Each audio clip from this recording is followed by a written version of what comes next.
Ada juga kami pernah ditegur Wakil Presiden gara-gara ada mafia beras, kami tutup perusahaannya. Sikat mafia beras.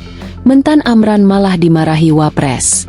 Menteri Pertanian Andi Amran Sulaiman mengaku pernah ditegur Wakil Presiden karena menutup perusahaan milik mafia beras. Namun, Amran tidak menyebut nama Wakil Presiden tersebut dan kapan teguran diberikan. Dia hanya mengatakan diberi teguran karena perusahaan mafia beras tersebut milik pemain-pemain besar. Informasi itu disampaikan Amran saat memberikan sambutan dalam wisuda di Universitas Hasanuddin pada Kamis 10 April 2025. Ada juga kami pernah ditegur Wakil Presiden gara-gara ada mafia beras, kami tutup perusahaannya. Ternyata semuanya adalah pemimpin-pemimpin besar ada di dalamnya.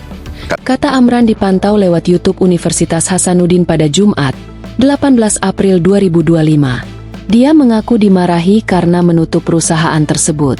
Namun, dia justru mengatakan terima kasih atas tegurannya. Lagi pula dirinya sudah berkomitmen menutup perusahaan tersebut karena melanggar regulasi. Amran Sulaiman menjelaskan yang terpenting adalah pihaknya telah melakukan aturan yang berlaku di Indonesia. Kami dimarahi, kami berterima kasih. Kami katakan, yang penting kami sudah tutup karena dia melanggar regulasi yang ada di Republik ini. Imbuhnya, pengakuan Amran Sulaiman yang ditegur oleh Wapres membuat mayoritas publik bingung. Pasalnya, apa alasan Wapres memarahi Amran Sulaiman yang justru menutup usaha para mafia beras demi mewujudkan swasembada pangan? Amran Sulaiman mengaku setidaknya ada 50 mafia di sektor pertanian yang sudah ditindak dan 20 diantaranya telah ditetapkan sebagai tersangka.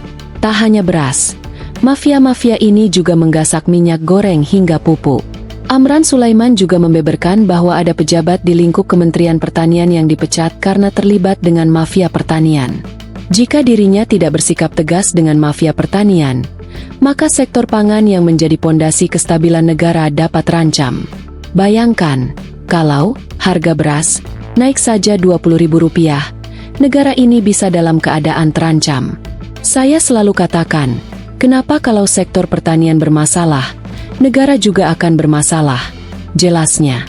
Amran Sulaiman sebelumnya berupaya untuk mewujudkan swasembada pangan. Dia menyebut ada peningkatan signifikan produksi padi nasional pada tahun ini.